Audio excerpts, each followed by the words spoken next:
Flying kiss আমাকে আজকেও? এই ছেলে তো ইফতিজারের থেকেও ভয়ঙ্কর।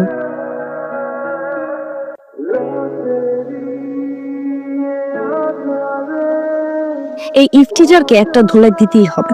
এই ছেলে, হ্যাঁ আপনাকে বলছি, আপনি দাঁড়ান, আমি এখনই আসছি, 1 মিনিট দাঁড়ান। আপনি এত অসভ্য কেন? কি বলছেন আপনি? আপনি কি করেন আপনি জানেন না? আপনি প্রতিদিন ফ্লাইং কিস দেন কেন? আমি ফ্লাইং কিস কেন দিই সেটাকে আপনাকে বলতে হবে। আপনার প্রবলেম কোথায়? আপনি প্রত্যেকটা দিন একটা অপরিচিত মেয়েকে ফ্লাইং কিস দিয়ে যাচ্ছেন আর বলছেন আমার সমস্যা কি? এই যে শুনেন, আমি আপনার নামে চিটিং এর মামলা করব। এই যে পুরো বাড়িটা দেখছেন না, এটা আমাদের। ফ্লাইং কিসটা আমি আপনাকে দিই না, আমার গার্লফ্রেন্ডকে দিই। আপনার গার্লফ্রেন্ড কে? ওই যে আমার গার্লফ্রেন্ড। High sweetheart. তোমরা ঝগড়া করছো কেন? না দাদি, আমরা তো এমনিতেই কথা বলছিলাম।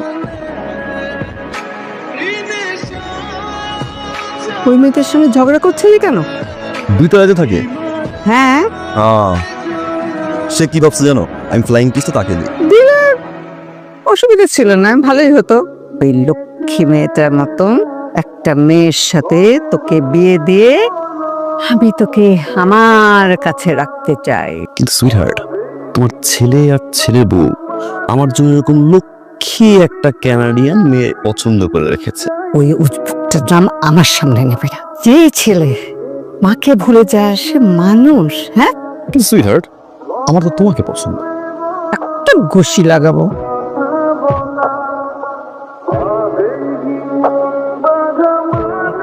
একটা কাজ করে দিবি, কি কাজ? ওই যে এই সেতুদের বাসায় গিয়ে কটা কাঁচামরিচ ধান নিয়ে চল। টুবি না? কি বলুন? সে তো কিছু কাঁচামরিচ লাগবে। মানে? মানে দাদি পাঠিয়েছে কিছু কাঁচামরিচের জন্য ধার নিতে। আচ্ছা, দাদি আপনাকে কাঁচামরিচের জন্য পাঠিয়েছে নাকি আপনি চান্স নিতে আসছেন? চান্স নিতে আসছি? মানে সুন্দরী মেয়ে দেখে ছেলেরা তো একটা চান্স নিতেই চায়।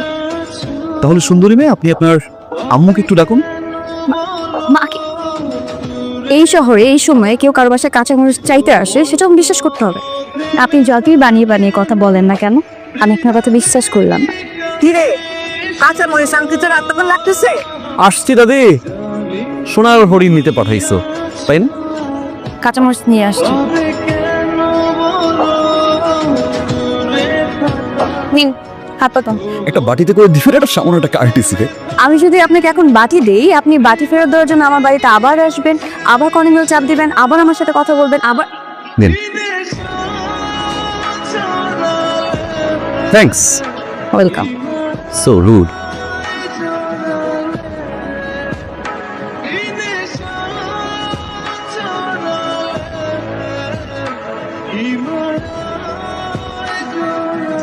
আই, কোথায় যাচ্ছিস?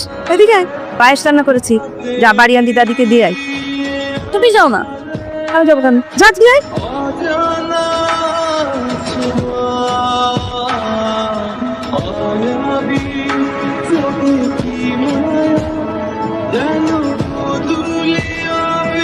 তুমি ইচ্ছে করে আমার সামনে এসে ভূতের মতো দাঁড়িয়েছো। বরং তুমি ইচ্ছে করে আমার সামনে এসে ধাক্কা খেয়েছো। তুমি আমাকে তুমি বললে কেন? তুমি যাও না, কাউকে তুমি বলতে হলে তার কাছ থেকে পারমিশন নিতে হয়। আপনি কার কাছ থেকে পারমিশন নিয়ে আমাকে তুমি বলুন? হচ্ছেটা কি? দাদি, পায়েস পাঠিয়েছে মা তোমার জন্য। চারিদিকে এত মিষ্টি মিষ্টি ঘটনা, তার উপর মিষ্টি পায়েস। এ যে দেখছি মেঘ না চাইতেই জল। নাও দাদি, তোমার নাতনিকে বলবে যে যেখানে সেখানে খাম্বার মতো দাঁড়িয়ে থাকতে না, একটু সাবধানে চলাচল করতে। মেয়েটা কি আমাকে খাম্বা বলছে? ঠাস ঠাস করে কথা বললেও মেয়েটা কিন্তু ভারী মিষ্টি দেখতে, দেখলে ভালোবেসে ফেলা যায়।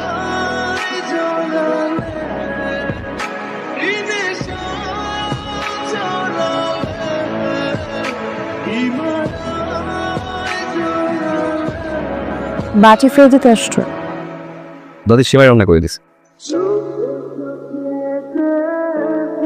Thank you. Okay bye. কি বললো? বাই।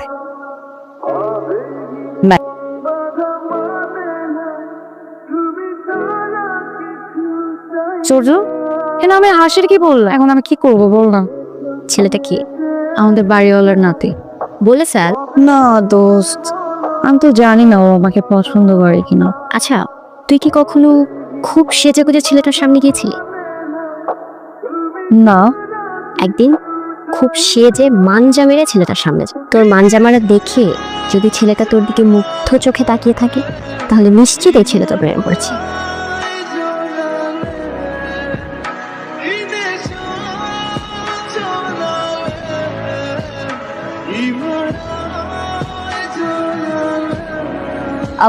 দাদি, কি ব্যাপার সেতু? হঠাৎ এত সাজগোজ? অনেকদিন ধরে সাজি না তো, তাই তোমাকে দেখাতে এসেছি। কেমন লাগছে আমার? খুব সুন্দর। কিন্তু সত্যি আমাকে দেখাতে না অন্য কিছু? দাদি তুমিও না, আর তোমাকে দেখাতে এসেছি। আসছি। আচ্ছা বল না, কি হলো? দোস্ত, তোর প্ল্যান তো কাজ করে গেল রে। ও তো আমাকে দেখে অবাক হয়ে বোকার মতো তাকিয়েছিল। Thank you thank you thank you দোস্ত, থ্যাংক ইউ।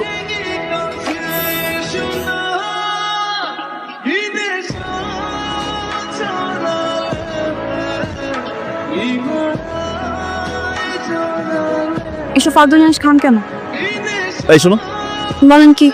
তুমি কি আমায় কিছু বলতে চাও? না। মিথ্যে বলছো right? হ্যাঁ চাই তো। তোমার না বান, কিছু না।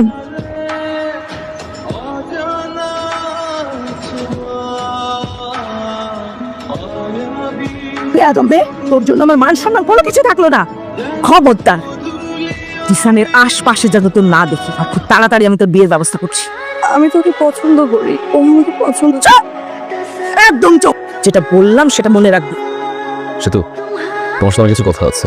আমি আপনার সাথে কথা বলতে চাই না।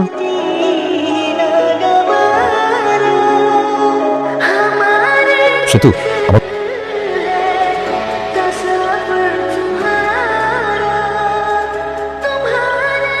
দাঁড়াও। সেতু, আমি তোমার সাথে কিছু কথা বলতে চাই। আমি তোমার কথা শুনবো কেন? তুমি কে? সেতু, আমার কিছু বলা। কি হয়েছে বলতো? ওর বাবা আমাকে ফোন করে। আমি জিসানের বাবা, বাড়ির কেয়ারটেকারের কাছ থেকে আপনার নাম্বারটা নিয়েছি। আপনি তো আমাদের ভাড়াটিয়া, তাই না? আমাদের এত বড় বাড়ি, আমার মা একা থাকে, লোভ সামলাতে পারলেন না, তাই তো নিজের মেয়েকে লেলিয়ে দিয়েছেন আমার ছেলের পেছনে। আপনি কিন্তু খুব বেশি কথা বলছেন, প্লিজ আর বলবেন না। ভালো, এবার আপনার মেয়েকে আমার ছেলের পেছন থেকে সরাবেন, তা না হলে আমি আপনাদের মা মেয়ে নামে মামলা করব।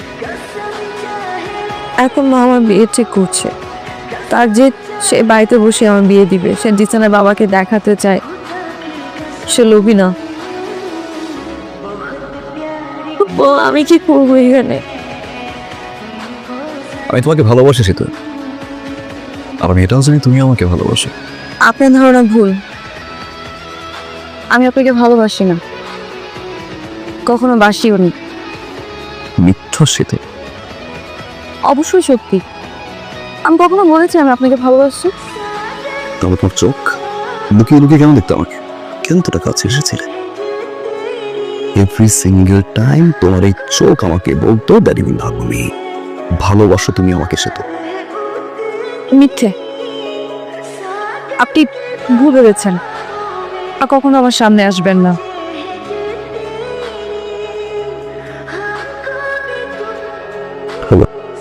জিসান, তুমি কি সেতুকে সত্যি পছন্দ করো? তুমি কি জানো সেতুর কথা?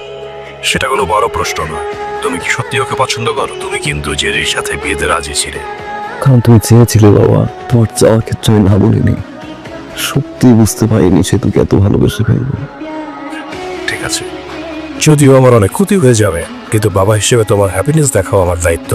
সেতুর আজকে কাবিন হয়ে যাচ্ছে, তুমি পারলে ওকে ফেরাও, আমার কোনো সমস্যা নেই। ট্রাই করিনি। আরেকবার ট্রাই করো, লাস্ট ট্রাই। যাও।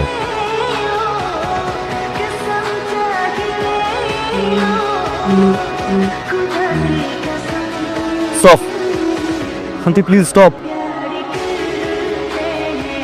আন্টি, আমি সেতুকে ভালোবাসি। সেতু আমাকে ভালোবাসে। আপনি প্লিজ বিয়ে বন্ধ করুন। তুমি আমার মেয়ের বিয়ে ভাঙতে এসছো? তোমার এত সাহস? যাও এখান থেকে, যাও। ও যাবে না, ও সেতুকে নিয়ে যাবে। খালাম্মা, আপনি তো সব জানেন। হ্যাঁ জানি, জেনেই বলছি। দাঁড়ান, এই বিয়েতে ঝামেলা আছে। ঠিক বলছেন আব্বা, আমি ফ্রেশ পাত্র, আমি ফ্রেশ পাত্রী চাই, এই বিয়ে আমি করুম না। চলে হ্যালো মা। জামশেদ, আমি দুটা কথা বলবো, চুপ করে শোনো, তারপর যা বলার বলবা। আমার নাতি সেতুকে পছন্দ করে, আমিও পছন্দ করি। আমি চাই তাদের দুজনের বিয়ে দিয়ে তারা এইখানে আমার কাছে থাকবে। কিন্তু মা, আমার এইখানে সবকিছু পাকা হয়ে আছে। তুমি নিজে এত স্বার্থপর হয়েছে বলে কি তোমার ছেলেকেও মনে করো সেরকম স্বার্থপর হতে দেব আমি? কোনোদিন না। ডার্লিং, ও না সরি, এখন তো আর ডার্লিং বলা যাবে না, আমাকেও ওটা দেওয়া যাবে না। এটা বাংলাদেশ।